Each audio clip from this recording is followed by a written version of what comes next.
तो आज हम बात करने वाले रेन एंड मैन प्रॉब्लम पे, जो कि काइनेमेटिक्स का एक छोटा सा पार्ट है जो हमारे रिलेटिव मोशन पे बेस्ड होता है ना। तो इसके प्रॉब्लम को करने की कोशिश करते हैं कि इसके प्रॉब्लम को कैसे किया जाता है, क्योंकि रेन एंड मैन प्रॉब्लम हमारे काइनेमेटिक्स का एक अलग सा टॉपिक सा लगता है, लेकिन अलग सा टॉपिक सा है नहीं, ये काइनेमेटिक्स का एक छोटा सा पार्ट है, उसी का कॉन्सेप्ट लगता है। जैसे सिंपल से अगर मैं बात करूं कि मान लेते हैं एक बॉडी हमारा ये है, जिसे मैं ए बोलता हूं, जिसकी वेलोसिटी कुछ होगी, एक बॉडी बी है जो मूव कर रहा है विद सम वेलोसिटी, ये ए हो गया, ये बी हो गया। इसकी वेलोसिटी मान लेते हैं 10 मीटर पर सेकेंड, मान लेते हैं ये वेलोसिटी इसकी 10 मीटर पर सेकेंड है और इस वाले बॉडी की वेलोसिटी 10 मीटर पर सेकेंड है। तो अगर मैं बोलूं कि velocity of A with respect to B क्या होगा, सिंपल सा, तो क्या लिखेंगे, velocity of A with respect to B is equal to velocity of A minus में वेलोसिटी ऑफ बी, दोनों का प्लस एक्सिस के डायरेक्शन में ही वेलोसिटीज है, तो इसको क्या लिखेंगे, 10 माइनस में 10 is equal to 0 metre per second. मतलब वेलोसिटी ऑफ ए की रफ्तार बी के रिस्पेक्ट में 0 होगा। इसको एक सिंपल तरीके से भी समझा जा सकता है क्या, कि अगर जिसकी रफ्तार देखनी हो, जिसकी वेलोसिटी देखनी हो, जिसके रिलेटिव, उसकी वेलोसिटी छीनकर हम उल्टा करके दूसरे वाले बॉडी को दे देते हैं। जैसे बी के रिस्पेक्ट में ए की वेलोसिटी देखनी है तो बी की वेलोसिटी को छीना जाता है, उल्टा करके इसको दिया जाता है, तो देखा जाएगा कि 10 मीटर पर सेकेंड इस बॉडी की रफ्तार इस साइड में है, 10 मीटर पर सेकेंड इस साइड में है, दोनों एक दूसरे को कैंसिल आउट कर देंगे, तो ऐसा लगेगा कि ए की रफ्तार बी के रिस्पेक्ट में कितनी है, 0। मतलब बी के रिस्पेक्ट में ए रुका हुआ है, मतलब इसकी ये हॉरिजॉन्टल रफ्तार इसको नहीं दिखेगी। लेकिन कोई आदमी अगर ग्राउंड पे खड़ा है तो ग्राउंड वाला आदमी क्या बोलेगा, ये बोलेगा, मैन बोलेगा कि ए की रफ्तार 10 metre per second right side में है, लेकिन बी क्या बोलेगा, बी बोलेगा कि ए की जो रफ्तार है राइट साइड में 0 है, वो मेरे साथ साथ चल रहा है, वो मेरे साथ साथ चल रहा है, चल तो दोनों रहे हैं, लेकिन इसको इसकी रफ्तार नहीं दिखेगी, 0 मीटर पर सेकंड दिखेगी, इसकी वेलोसिटी 0 हो जाएगी बी के रिस्पेक्ट में, तो इसकी रफ्तार कितनी होगी, 0 इसके रिस्पेक्ट में, और इसकी रफ्तार कितनी है, 10 मीटर पर सेकंड इस वाले आदमी के रिस्पेक्ट में, जो कि ग्राउंड में खड़ा हुआ है। इसी चीज को मैं यूज करने वाला हूं रेन एंड मैन प्रॉब्लम में। जैसे एक चीज और समझ लेते हैं, जैसे कि मान लेते हैं कि एक बॉडी और है जो कि इधर मूव कर रहा है 3 मीटर पर सेकंड से, और ऊपर के डायरेक्शन में ये मूव कर रहा है 4 मीटर पर सेकेंड से, और दूसरी बॉडी है बी, ये बॉडी ए हो गया और ये बॉडी बी हो गया, ये राइट साइड में मूव कर रहा है 3 मीटर पर सेकेंड से। तो अगर आपसे पूछा जाए कि velocity of A with respect to B कितना होगा, ए की रफ्तार बी के रिस्पेक्ट में, तो इसकी वेलोसिटी छीनेंगे, इसको उल्टा करके दे देंगे, तो जैसे इसकी वेलोसिटी छीनेंगे ये रेस्ट में हो गया, ये हमारा रेस्ट में हो जाता है, और इसकी वेलोसिटी छीन के जब इसको देते हैं 3 मीटर पर सेकेंड, तो ये 3 मीटर पर सेकेंड, ये 3 metre per second cancel out हो जाएगा, तो इसके रिस्पेक्ट में ये वाली बॉडी 4 मीटर पर सेकेंड से ऊपर के डायरेक्शन, वर्टिकल डायरेक्शन में जाती हुई दिखेगी। मतलब इस बॉडी को इस डायरेक्शन में रफ्तार इसकी नहीं दिखेगी, राइट साइड में हॉरिजॉन्टल डायरेक्शन रफ्तार इसको नहीं दिखेगी, सिर्फ वर्टिकल वाला ही दिखेगा। तो इसका मतलब ये कब हो सकता है, अगर दो बॉडी मूव कर रहे हो और ये साथ साथ मूव कर रहे हो, तो इसका मतलब ये जो रफ्तार इसकी है वही रफ्तार इसकी होगी, सेम डायरेक्शन में और सेम वेलोसिटी, है ना। इसी चीज को मैं रेन एंड मैन प्रॉब्लम में यूज करने वाला हूं। ध्यान से अगर आप देखें तो क्वेश्चन से ही समझते हैं इसको, कि a man walking on horizontal road, question आपका क्या है कि एक आदमी है जो कि हॉरिजॉन्टल रोड पर वो चल रहा है, मान लेते हैं 4 मीटर पर सेकेंड से।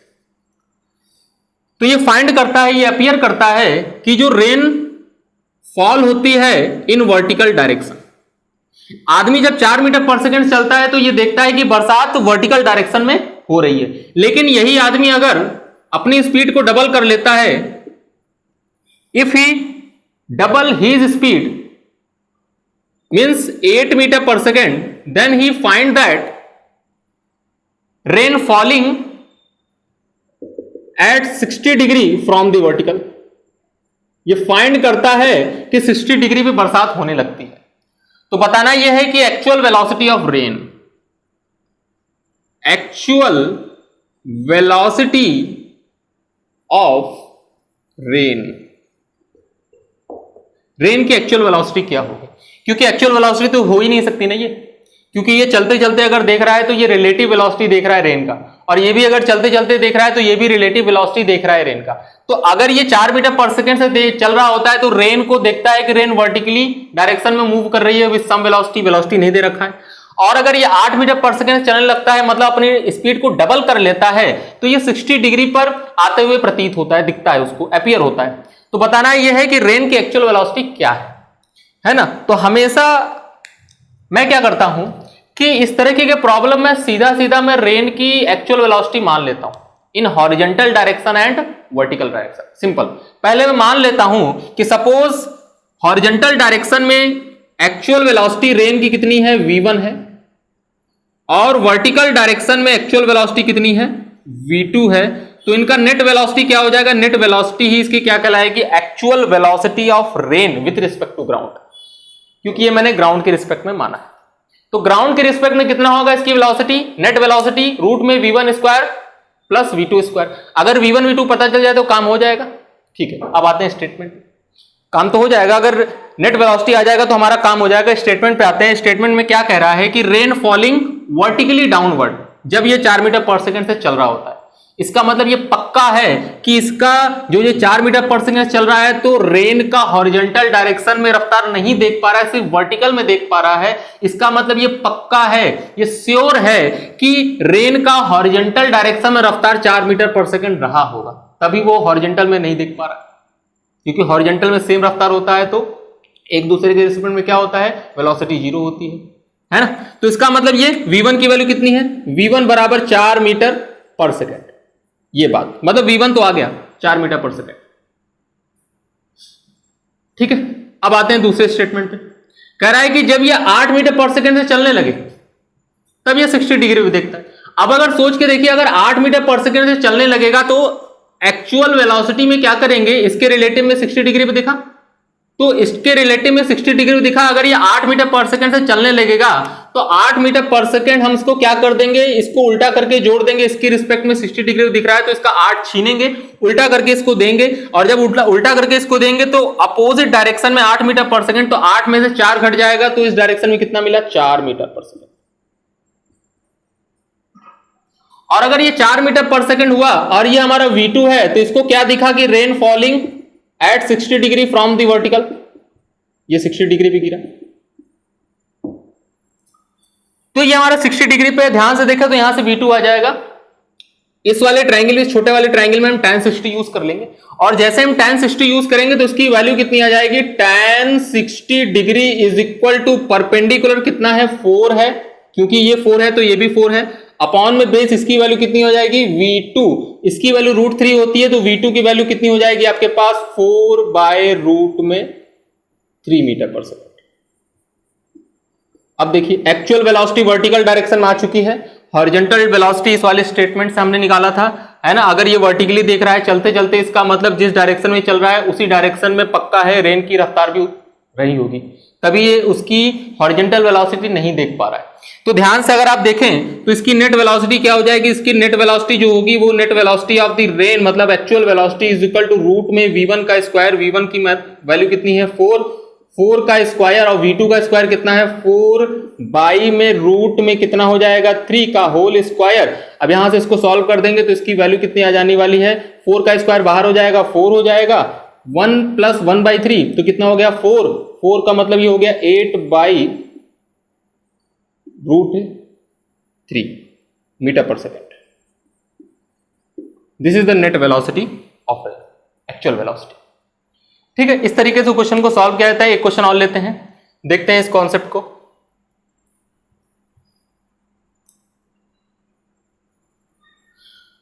तो क्वेश्चन अब की बार ये कहा जा रहा है कि एक आदमी v वेलोसिटी से हॉरिजॉन्टल रोड पे चल रहा है तो उसको अपने छाते को वर्टिकल डायरेक्शन में लगाना पड़ रहा है। तो direction of umbrella is in vertical direction. तो कह रहा है ये कि ये रोड हो गया, रोड पे एक आदमी चल रहा है विथ सम वेलोसिटी v, तो ये जो छाता लगा रहा है ये छाते का डायरेक्शन ये क्या है, वर्टिकल में है।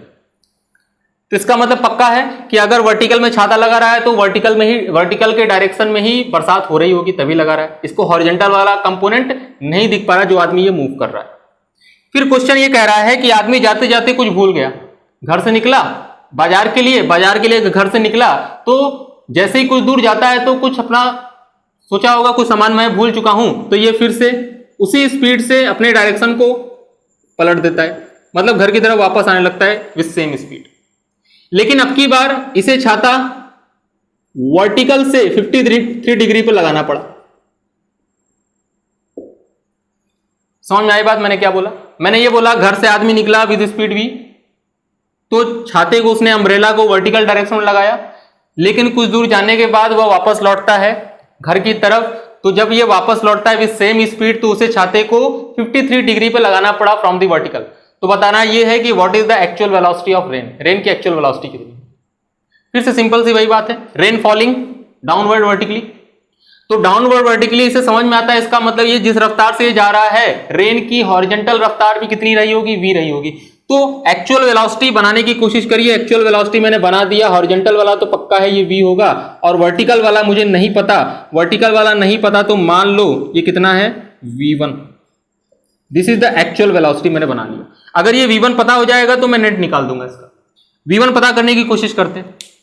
तो ध्यान से अगर आप देखें तो क्वेश्चन में ये कह रहा है कि अगर ये v वेलोसिटी से वापस लौटता है, v वेलोसिटी से अगर ये वापस लौटता है, तो ये 53 डिग्री पे इसको छाता लगाना पड़ा। तो पहले इसके रिस्पेक्ट में रेन का वेलोसिटी बनाओ, इसके रिस्पेक्ट में कैसा देख रहा होगा रेन को, तो इसकी वेलोसिटी छीनेंगे, छीन के जब इसको देंगे उल्टा करके, तो ये इस डायरेक्शन में है, उल्टा करेंगे तो इस डायरेक्शन में हो जाएगा, इस डायरेक्शन में। तो v तो पहले से था, v प्लस में कितना हो जाएगा, v तो हो गया आपका 2v। तो इस डायरेक्शन में आपका रफ्तार हो गया 2v, और ये कितना है, v1। और ये अपीयर करता है कि वर्टिकल से छाते को 53 डिग्री पे लगाया गया। वर्टिकल से छाते को 53 डिग्री पे लगाया गया, मतलब ये आपका 53 डिग्री है, और अगर ये आपका 53 डिग्री, इसका मतलब ये वाला एंगल 53 डिग्री होगा। ठीक बात है, ये वाला एंगल क्या होगा, 53 डिग्री होगा।